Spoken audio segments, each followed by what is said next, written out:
आओ। तो देखो आज हम लोग प्रश्नावली लगाने के लिए जा रहे हैं 1.1 क्लास 9th में।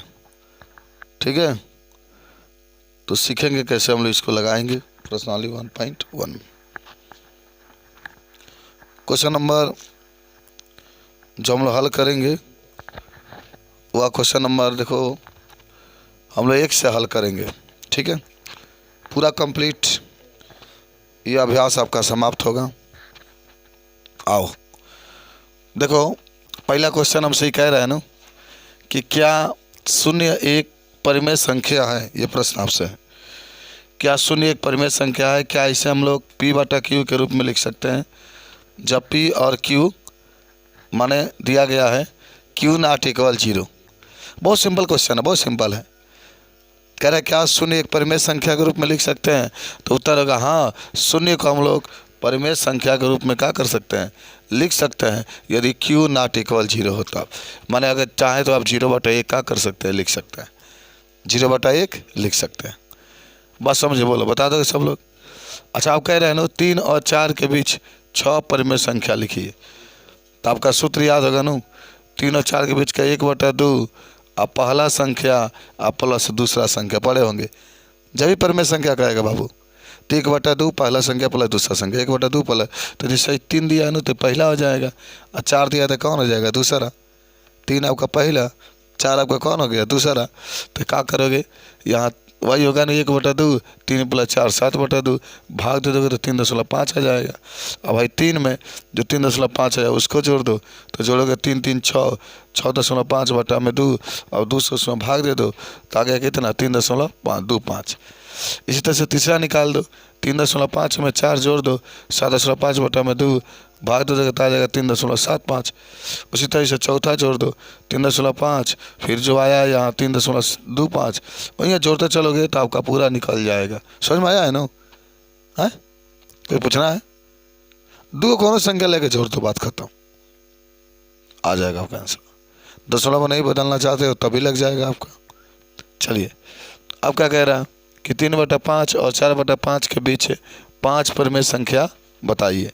तो क्या होगा, पहला परिमेय संख्या कितना हो जाएगा, वही रुलवा होगा ना, 1/2 पहला संख्या प्लस दूसरा संख्या, तो 1/2 वही लिखो गुणे, तो 4 3 कितना हो गया 7/5, 7/5, तो 5 दूना 10, 7 एकम 7, 7/10 हमारा क्या आ जाएगा, आंसर आ जाएगा, बन जाएगा। बोलो, अब यहाँ पर दूसरा परिमेय संख्या निकाल दो, तो 1/2 पहला जो आपका क्या है 3/5 है ना, तो 3/5 होंगे लिख लो, और जो ये 7/10 आया उसको जोड़ दो।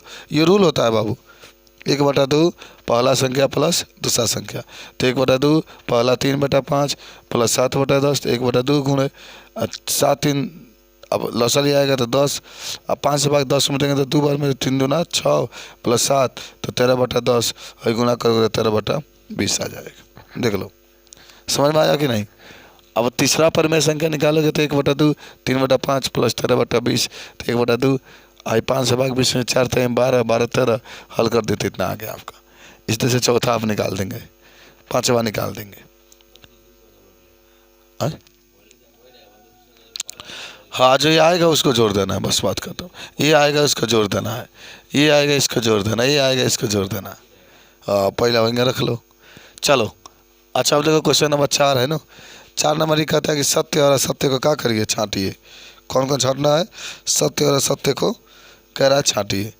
तो हम लोग इसको कैसे छांटेंगे, देखो कह रहा है कि सत्य, प्रत्येक प्राकृतिक संख्या एक पूर्ण संख्या होती है क्या? प्रत्येक प्राकृतिक संख्या पूर्ण संख्या होती है क्या? एकदम होती है। प्राकृतिक संख्या क्या होता है, 1 2 3 4 5 6, माइनस में नहीं होगा। लेकिन पूर्ण संख्या 1 2 3 4 5 बार, तो पूर्ण संख्या में भी 1 2 3 4 5 आता है, तो आपका सत्य है। सेकेंड ही कह रहा है कि प्रत्येक पूर्णांक संख्या एक पूर्ण संख्या होती है क्या? नहीं होती है, क्योंकि पूर्णांक में माइनस वाला भी आते हैं।